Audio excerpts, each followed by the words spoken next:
Assalamualaikum warahmatullahi wabarakatuh. Saya Susan Amelia akan melakukan praktikum dalam mata kuliah kimia pangan.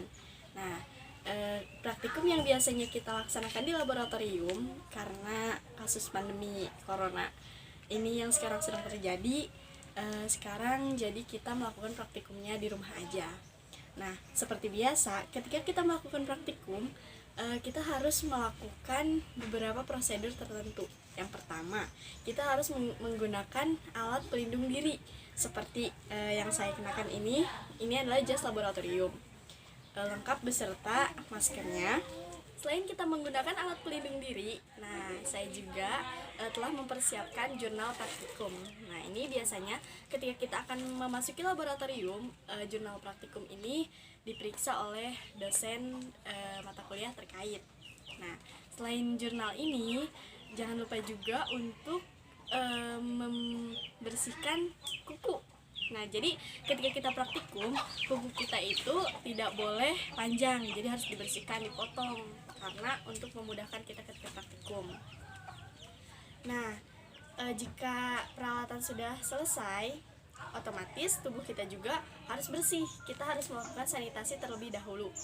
Nah, pengujian kali ini saya akan melakukan pengujian yaitu untuk mengetahui kandungan boraks dan formalin pada bahan pangan. Di sini ada beberapa bahan pangan yang akan saya ujikan, diantaranya yaitu ada mie instan, bakso, sosis, nugget, dan juga bakso yang berbeda jenis. Atau bahan lainnya yang dapat diuji yaitu berupa kerupuk, tahu, tempe, dan bahan-bahan pangan lainnya yang diduga mengandung formalin dan borak. Nah, pada praktikum kita harus menyiapkan beberapa peralatan dan bahannya yang sudah tadi saya sampaikan. Kemudian peralatannya itu cukup sederhana, apalagi ketika kita melakukan praktikumnya di rumah. Jadi peralatannya itu berupa ada ulekan untuk menghaluskan bahan-bahan, ada sendok, ada piring. Nah, apabila peralatan yang tidak ada di rumah seperti di laboratorium, yaitu seperti pipet tetes, maka kita sangat mudah untuk menggunakan sendok saja. Nah, sebelum kita melakukan praktikum, prosedur yang dilakukan ada 3. Yang pertama yaitu pembuatan larutan uji dengan berbahan dasar kunyit. Jadi kita itu akan memarut kunyit dan membuat larutan dari kunyit tersebut. Yang kedua, kita akan melakukan uji formalin. Yang ketiga, kita akan menguji boraks. Bahan pangan yang akan diuji tentunya yang pertama kita haluskan terlebih dahulu. Selanjutnya, ketika bahan-bahan tersebut sudah dihaluskan, diletakkan pada wadah yang berbeda, kemudian kita tetesi dengan air kunyit.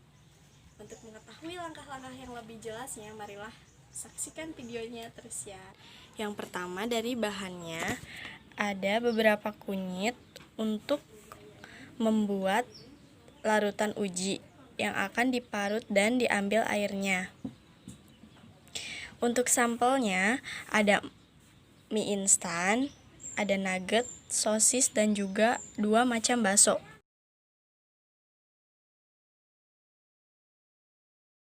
Bahan-bahan ini akan mudah dihaluskan apabila kita potong-potong terlebih dahulu.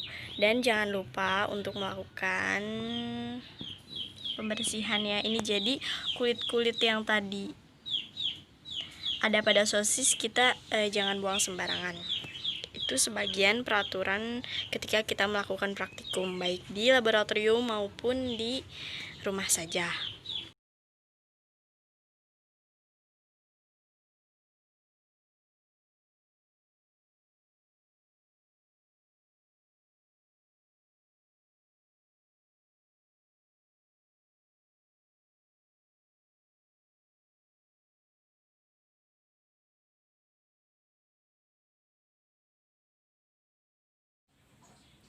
Nah, setelah kita melakukan pengujian, kita diamkan selama 5 menit untuk mengetahui hasilnya. Kemudian, kita lihat di sini perubahan-perubahan yang terjadi pada sampel-sampel yang diujikan. Yang pertama ada sosis. Sosis mengalami perubahan warna menjadi oranye kecoklat-coklatan. Bakso, ini bakso yang jenis bakso goreng. Jadi bukan bakso yang kuah ya. Nah, ini bakso ini yang awalnya berwarna putih ini sangat jelas perubahannya di sini terlihat berwarna merah kecoklat-coklatan. Untuk nugget, untuk nugget tidak terjadi perubahan warna. Untuk mie instan terjadi perubahan warna di sini berwarna oranye kecoklat-coklatan. Ini mie instan yang sudah dihaluskan. Kemudian yang terakhir ada bakso ikan. Nah, untuk bakso ikan ini warnanya berubah menjadi oranye kecoklat-coklatan seperti ini. Dari hasil pengujian tersebut telah diketahui bahwa beberapa jenis bahan pangan juga masih ada yang mengandung zat kimia berbahaya yang seharusnya tidak digunakan dalam pengolahan bahan pangan seperti formalin dan boraks. Formalin dan boraks ini seharusnya digunakan dalam industri lain seperti misalnya pembuatan sepatu, industri pakaian ataupun dan lainnya. Jadi tidak diperbolehkan untuk dicampurkan ke dalam bahan pangan. Keduanya sering digunakan dalam bahan pangan seperti bahan pengawet. Padahal masih banyak bahan lain yang dapat digunakan untuk menggantikan kedua hal tersebut. Nah, di sini kenapa bahan pangan yang mengandung boraks itu terjadi perubahan warna menjadi merah kecoklatan? Karena di dalam bahan makanan yaitu kunyit itu mengandung kurkumin yang menghasilkan warna kuning. Tetapi ketika ditetesi ke dalam bahan pangan yang mengandung boraks, warnanya akan berubah menjadi merah kecoklatan karena boraks mengandung senyawa baru yang bernama prososianin. Yang kedua, di sini bahan yang mengandung boraks adalah bakso ikan, bakso goreng, dan mie instan ini mengandung formalin. Nah, yang terakhir, jadi bahan pangan yang mengandung boraks itu akan terlihat lebih kenyal dan begitu pula mengandung formalin. Keduanya akan lebih tahan lama dan tidak mudah rusak atau membusuk. Mengapa para pedagang sering menggunakan bahan-bahan seperti itu? Karena lebih menguntungkan apabila bahan pangan yang mereka gunakan untuk berjualan itu akan lebih tahan lama dan mungkin sedikit kerugian yang akan mereka dapatkan.